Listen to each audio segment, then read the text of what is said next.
Туймазинский район. Выходной день. Временно исполняющий обязанности главы Республики Башкортостан Ради Хабиров приехал сюда с рабочим визитом. Это погибшие вот столько, да, это погибшие. Это в одной деревне такое? Да. Всего было 30. Вот там примерно, посмотрите, это 5 братьев, что ли?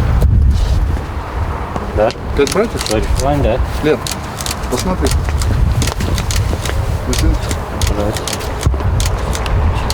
6 братьев. Из призванных ровно половина не вернулся. Да, и по населенному пункту точно так же. А много в районе школ? Мы в Старых Туймазах. Идем в местный дом культуры. Там Ради Хабирова уже ждут жители. Проблема в этом населенном пункте и в селе Гафурово нет водопровода. И это создает огромные трудности. До конца Здравствуйте. Добрый день. Вот просто не пейте, пожалуйста, нюхайте. Оно пахнет нефтью. Ну понятно, это же, наверное. Мол ишмей, да, все ишмей А придем. вы, получается, покупаете, да? Да. Вот это ваш кран, да? Да, вот это вот родник там, вот мы А если вы сами бурите, то же самое? вот это выходит, да, прям горит, некоторые моменты даже вот горит есть. Нет, тогда давайте так, вы напишите. А что вам еще нужно сделать, чтобы сделали вопрос с водой? Я лучше все остановлю, но вот воду вам проведу. Приедете ко мне, и мы примем решение окончательно. Не так на ходу, потому что тут с этой водой жить нельзя. Ладно? Давайте посмотрим. Это получается порядка 4000 людей у нас вот так, да? 4 тысячи Да. примерно идет. Правильно? Еще увеличение, Да, плюс еще вы идете, еще растете. Да, растет. Так-то земля-то хорошая. А вот вы не знаете, вот эти 5 братьев, это 5 братьев, что ли, на войне погибло? Да, 5 братьев. Серьезно? Ну, представляете, какие люди? Ну ладно. Спасибо вам. А это договорим, давайте договорим. Давайте решим воду. Вот с воды начнем, а потом дальше жить будем. Спасибо большое.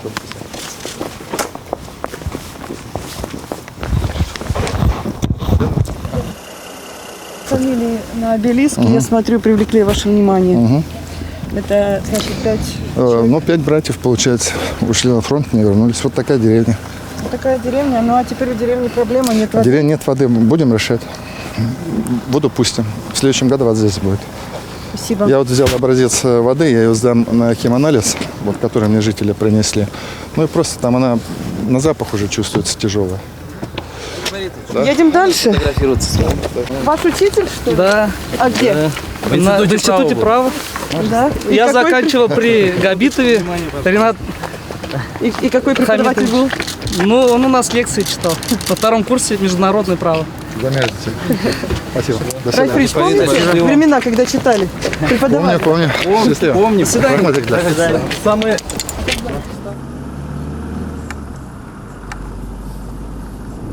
Что мы ФАП посмотрим, да? ФАП, да, 158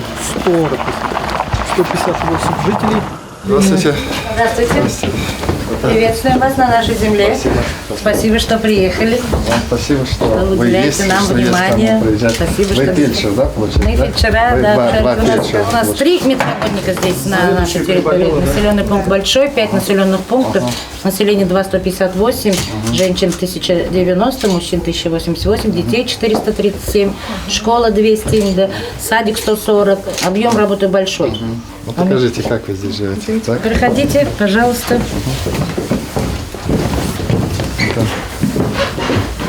Это вот все досье получается. Это картотека взрослого населения. Это детская, это вот детишки, да, это вот детская здесь вот картотека. Вот. Ежемесячно у нас антропометрия, прививки у нас все это. Конечно, в идеале бы мы мечтали об амбулатории с нашим населением, более 2000. Она попадает по Более 2000. У нас даже специалисты. Я просто переживаю. Ну хорошо, мы примем решение, построим, а потом у вас врачей не будет. Будет. Вот у нас, я точно знаю, педиатр, специалист есть, извините, пожалуйста. Посмотрите по амбулатории. Если амбулатория вписывается, и вот по всем показателям, давайте построим вам амбулаторию. Хорошо. Если будет так. Потому что я чего боюсь? Сперва амбулаторию, потом маленькую райбольницу. Потом опять мы вас ужимать начнем, вы обижаться начнете. Постараемся не обижаться. Но здесь поселок трудится. Фермеры, да? Модульный фельдшерско-акушерский пункт или стационарная поликлиника. Окончательное решение еще не принято, но есть перспективы, и это важно. Здравствуйте. У нас вопрос к вам возник большой. Давайте говорите. У нас выделили нам участки, мы взяли в аренду, и никакой коммуникации нету, ни воды, ни газа, ничего. Для строительства? Вот эти 80 участков, которые... Да, вот они у нас какие-то проблемные. Еще в санитарную зону попадают. По газу, по проектированию на следующий год выделяем проектирование. По воде практически мы сейчас вот, ну, чтобы вы тоже услышали, по воде мы решили. В следующем году воду мы подведем. По газу, ну газ, давайте так, следующий год проектирования получается. Ну, газ нужен. Газ нужен. Газ, конечно, нужен, но мне кажется, сперва начнем с воды. А дорога какая? Отцепная? Вообще нет. Вообще нет. По дороге вообще нет. А вот Материал завести не можем, ничего. по дороге тогда запишите, пожалуйста, в каком населенном пункте эту дорогу? Щебенка отсыпать. Мы вам поможем? Там не щебенка, мне кажется, там уже надо нормально дорога. А вы там, вы уже построились? Да, ну мы там уже есть люди. Вы еще не построили. Зачем? У нас стоит фундамент. Ну, у вас вот у может нас уже стоять. А есть. потом вы будете кирпич водить. Вы же потом сами кончаете эту дорогу. Пока щебенкой вам отсыпем. Нет, У мы нас будет летом за большая- свой счет отсыпали. Отсыпать начали мы за свой счет. А мы еще отсыпем его. Потому что строить асфальт бессмысленно сейчас. Мы хотя бы не асфальт, хотя бы, чтобы ездить можно было. понимаешь? Мы сделаем. Понятно, что щебенку отсыпем и, соответственно, грейдером пройдем и Там- его там- катаем и все там прочее. стоит- Как положено сделаем.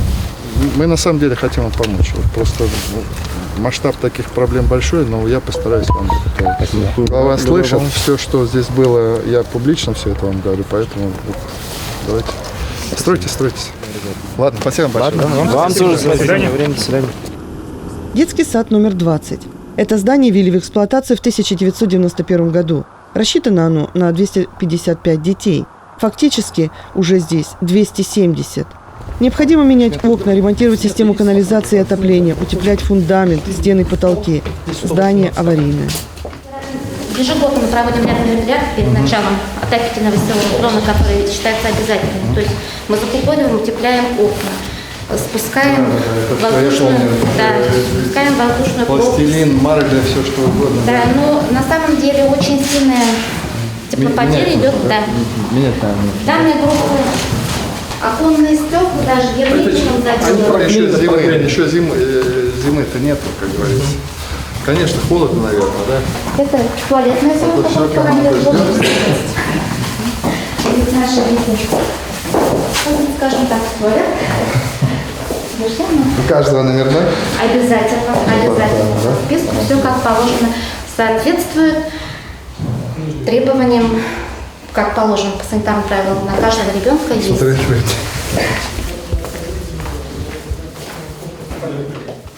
Давайте мы вам поможем, наверное, да? Мы Вы были бы рады. запишите вот так. Какой номер садик? Ну, чтобы все было понятно. Детский для сад номер поручения. 20. Да, Туймазов, да? Да, город Туймазы. Но вы тогда быстро это все сделаете. Все готово, мы можем передадим. Пройдемте дальше. По коридору, второго этажа.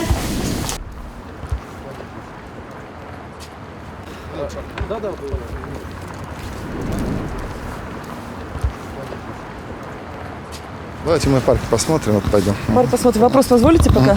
Давайте. Вы зачем в эти поездки ездите? Ну, чтобы понять, какие есть проблемы у наших жителей. Понять, проблемы есть, и понять, каким образом мы можем помочь. Я говорил, для меня важно, и моя задача сделать жизнь людей лучше. Вот, а проблем очень много. Вот мы были в 2 деревнях, вы же видели, у людей воды нет. Нету воды на территории. Поэтому... А парк я решил просто посмотреть. Парки это тоже очень важное на самом деле дело. Он чей? Он на вашем балансе? Он муниципальный, То есть он платный, наверное, да? Какие-то денежки? карусели платный. Ага. Мы практически его не датируем. Все живет сам. У нас очень хороший руководитель. Вот за 4 года он превратил парк в нормальное состояние. В прошлом году то, что федеральные деньги подошли. Здесь спортивные площадки, баскетбол, воркаут, для уличные тренажеры стоят. Вот эти все освещения 122 вот светильник установлен. Да, это очень важно на самом деле, да. Свет, я говорил, свет обязательно давать надо, деревнях надо давать. Тогда едем спокойно. Это не запланированная поездка? Визит сюда в парк? Нет, мы хотели, просто я попросил. Это вот ваш центральный же городской Это парк? все центральный парк, наш основной. Рафик Фарич, как впечатление от парка? Ну, парк хороший, но надо поработать еще. 114 окон. Будет, да? Эту школу в Туймазах построили в 1963 году. Учатся в ней 714 девчонок и мальчишек. Есть 2-я смена. Здесь нужно реконструировать внутренние инженерные сети, менять окна и двери. Осторожно. Здравствуйте. Пожалуйста. Здравствуйте. Вот здесь как раз реализована здесь вторая смена. Сокращение второй смены сделали два кабинета. Значит, здесь у нас был актовый зал. Актовый зал. Вы все это... Да, мы то есть, ну, уже великолепно, да. Да, начальная школа занимается. Смета же есть, да? Да. Вы готовы все реализовать, то есть Да. это все? Давайте мы выделим денег, вот, чтобы ремонт им сделали. За лето сделаете, наверное, да? Эту зиму перезимуете. Договорились? Спасибо. Конечно. Вам спасибо. Ради Фаридович, вот если проанализировать на объекты социального назначения в большей степени необходимо средства на ремонт, так получается? Да, конечно. Но, во-первых, надо начать с объектов жизнеобеспечения, то, чем мы занимались вот водой. Но здесь вот тут же суммы небольшие. Вот они просят вот на эту большую школу где-то порядка 9 миллионов. Но это поменять окна. А окна это опять тоже жизнеобеспечение, потому что холодно иначе. Вот это тоже не от того, что хочется красивое окно. А почему район сам не может сделать? Ну, потому что это сложный вопрос, потому что доходов бюджета не хватает муниципалитета. И, в принципе, мы поэтому и правительство постоянно датирует и субсидирует муниципалитеты. Это не только Туймазинский, практически все муниципалитеты.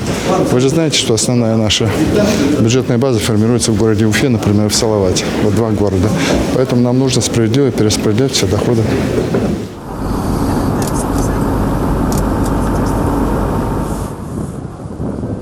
Давайте малышей прогоним, а? Замерзли? Здравствуйте. Точно не замерзли? Я надеюсь, не меня ждете? Нет, не замерзли. Я тихонечко хотел... Каждый день здесь гуляем. Да. Вы здесь живете, да? Это на краю? Да. Ну, что волнует? Нас волнует очень сильно садики, потому что у нас молодые семьи переселились сюда. Все хотели переселиться по молодежной программе, ждем некоторые из семей списания квадратных метров. И вот до сих пор у нас не открывает детский садик. Ну, сейчас мы посмотрим. Ну, садик-то видно. Садик в какой степени готовности? 90%. Ну, мы посмотрим. Объект в течение 10 дней можно запустить.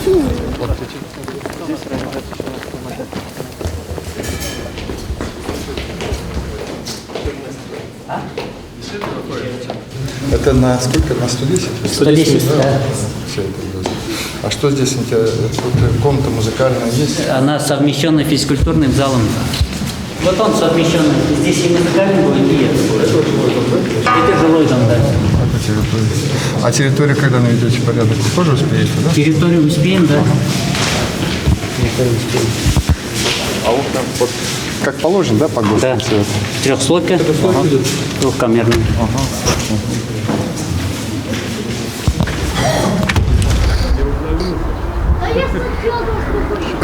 Сад застройщик построил и предлагает нам ее продаже. И все. И это нормальная история. Мы можем выкупать. Просто должен быть юридический механизм, когда выкупать. Я вот сейчас приеду и разберусь, потому что это же тоже надо этим разбираться. Застройщик говорит, что этот садик мы купим, и нам дешевле это обойдется. Если это так, это хорошая схема. Посмотрим, как она работает. Да, все. Спасибо.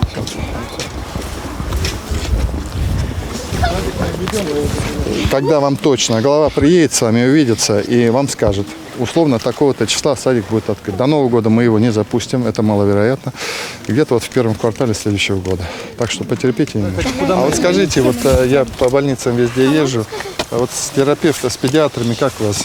Это ужас. Ужасно, да? Это, во-первых, очереди. Матери даже дерутся друг с другом, потому что мы не можем попасть. Что делать бы? Тоже специалисты. Вот сейчас с жильем, если получится. Ну как же, если получится, решайте, я же сказал, Это решайте. 20 квартир вот в этом микрорайоне. Узкие специалисты, это тоже, наверное, большая проблема, да? Значит, я специально республику объезжаю. Вот, это не только у вас, уж не к тому, что оправдываюсь. Везде в республике очень много нехватки врачей. Я этого пока не понимаю, потому что у нас медуниверситет есть, там каждый год сотни человек выходят. Мы сейчас примем меры для того, чтобы мотивировать их. На год я вам ставлю задачу, но каждый квартал вы мне доказываете, что у вас это идет. Как хотите, хоть сами женитесь, хоть что делаете, там, я не знаю, врачей затаскиваете. Вот, я при людях вам это говорю. Чего хотел? Плохие дороги и все.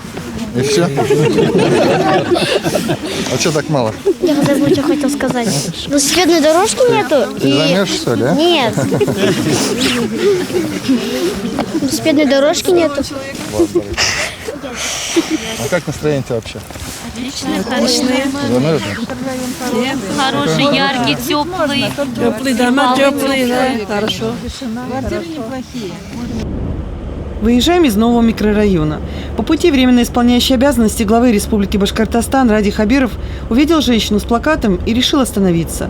Оказалось, жители не хотят переселяться из аварийных домов туда, где мы только что были.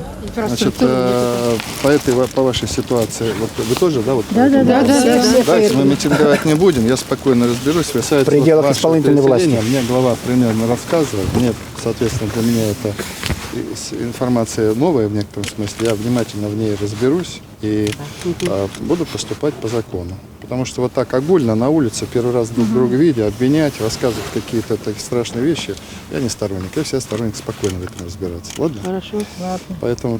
Ну просто вы слушайте, что там я инфраструктуры слушаю. никакой Там нет. ничего нету. Вы про Чулпан говорите? пенсионеры, да? Я Там оттуда нет еду детского сейчас. сада, там нет школ, Я там был нет сейчас в поликлиник. детском саде. Значит, садик там есть, магазин обещают вести. Я не к тому, что я агитирую вас туда. Нет. Я рассказываю просто Чулпан. Я вот сейчас, я 10 минут назад был в Чулпане. И специально пришел туда посмотреть. Вопрос даже не в вас. В Чулпане собирается построиться 300 тысяч жилья. Это 10 тысяч проживающих. Я в любом случае буду заниматься, и глава этим будет заниматься. Поэтому здесь вопрос другой, что вы туда не хотите, это, наверное, ваше право. Мы все равно, там стройка идет, люди живут. Люди, у них много вопросов и по транспорту, и по школе, и вот, как вы говорите, и по магазину, и по ФАПу.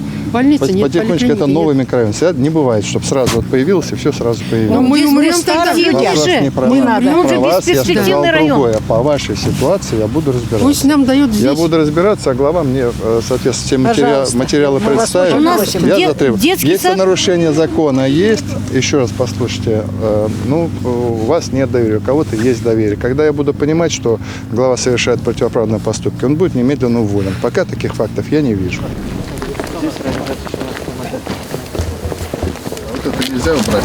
А мы еще больше поставим въезжать, Виталий Николаевич. Ну, а нельзя поставить вот такую тогда, чтобы вот люди не убивались? Не, я просто не понимаю. Хорошо. Такую, здесь же убиться можно. Вот вечером человек идет, где лампа горит. Я лампу не вижу. Ну, горят, здесь горят, должен горят, Говоришь, здесь у нас вот вторая поликлиника на 500 посещений смену. Вот какая здесь потребность? Потребность здесь у нас на 17 терапевтических участков. Да, больничный город. 17 терапевтических участков, здесь занято 15. Здесь... Я не даю вам отдохнуть, да? Нет, что вы, мы рады вас видеть. Как Спасибо настроение большое. Хорошее, замечательное, боевое настроение. Вы же делаете диспансер? Мы делаем, да. Предприятия слышат вас, нет? Ну, хотелось, чтобы еще лучше слышали. Да. За сутки можно пройти? Первый этап можно. То Первый есть этап я пришел, диспансеризации. анализы сдал, подошел к терапевту, Да. он посмотрел, мои Анкетировал. жалобы услышал Да. и отправил меня условно там к гастроэнтерологу, да? Да. Это Да, в да, один день нельзя сделать? Это все в один день можно сделать. Мы даже для себя сделали отделение профилактики, объединили в анкетировании, ЭКГ Говорят, и вот, так далее. положа руку на сердце, говорят, формальность просто чистая диспансеризация. Просто понимаете, вот вы же врач, на самом деле, если вот серьезно отнести, человека внимательно посмотреть и выслушать его, ведь можно действительно остановить какое-то развитие заболевания, установить. Вы же первичное звено, правильно? Да, да. Вы должны обнаружить. Да. Неформально? Что сделать для этого?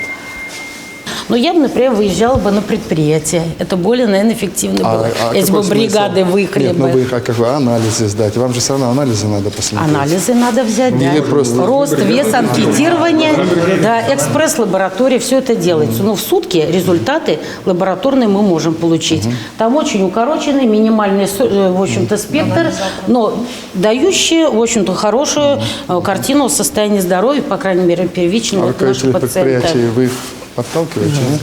Работает, да. Потому что они считают, что это пустое. Да, На да, самом да, деле, да. вот если посчитать здоровье человека, это им выгоднее в конечном счете, что у них Конечно. будет больной человек, они будут больничный оплачивать. Ну ладно, спасибо большое. Вам спасибо Спасибо, все большое. хорошо. Сами. Внимание. Спасибо большое. Рафаэльевич, вы на одном из совещаний сказали о том, что по диспансеризации необходима системная работа, системный подход. Вот что надо сделать для того, чтобы диспансеризация была не поверхностной? Пока даже не знаю. Пока не знаю. Это большая комплексная проблема. Начиная с того, что мы должны сделать пропаганду, государственную пропаганду здорового образа жизни, чтобы люди сами себя не убивали. Многие вещи, когда люди оказываются уже вот здесь, они сами себя заводят. Им говорят, вы сделайте анализ, проверьтесь хотя бы раз в году. А они не проверяются, потом их на каталке сюда привозят. И второе, вот надо посмотреть мотивирующие какие-то, наверное, вещи для предприятий. Ну и, конечно, работать с медицинскими кадрами. Они просто должны выполнять свою работу. До свидания. До свидания, спасибо. Спасибо.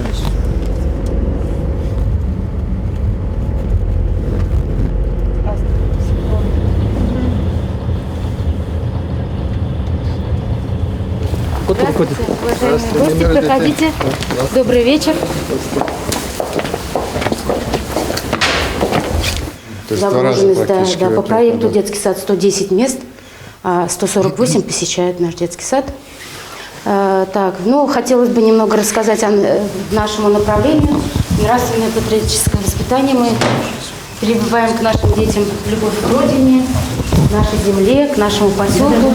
Чем помочь вам? Ой, идемте, я, можно, покажу вам. Я же не зря приехал. Да, спасибо большое, что приехали. Да, крыша течет, весной здесь все стекает, мы уж ведра тазики ставим, каждый раз штукатурим, вот это все отваливается. Окна старые, не можем открывать, проветривать. Котельные на пике работают, тепло, но... А зимой, наверное, Ну да, и прохладно все-таки зимой. Сейчас пока погода более-менее. Вам ремонт кровли надо делать? Ремонт кровли, окна здесь. А зиму переживете весну? Ну, стараемся, главное, чтобы сделали.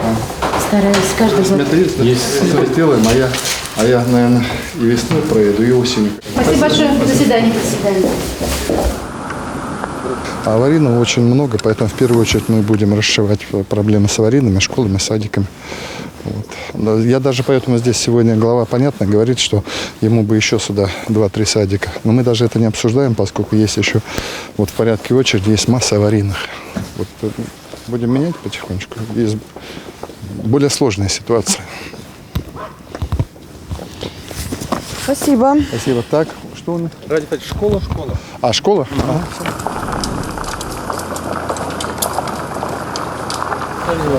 Здравствуйте. Одна из наших больших школ.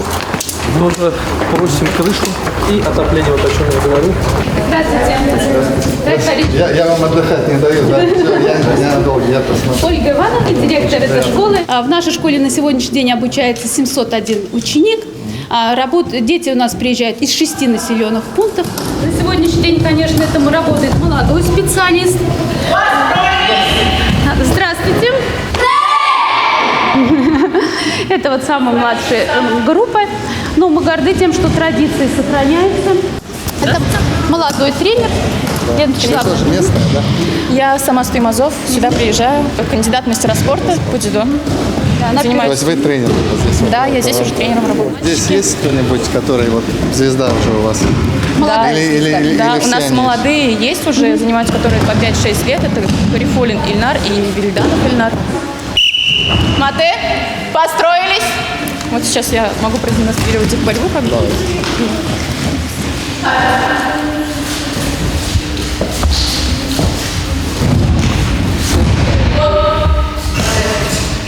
Это чистая была или нет? Чистая, да? Спасибо. Спасибо. Ребята, удачи. Спасибо. Спасибо вам большое. До свидания. До свидания.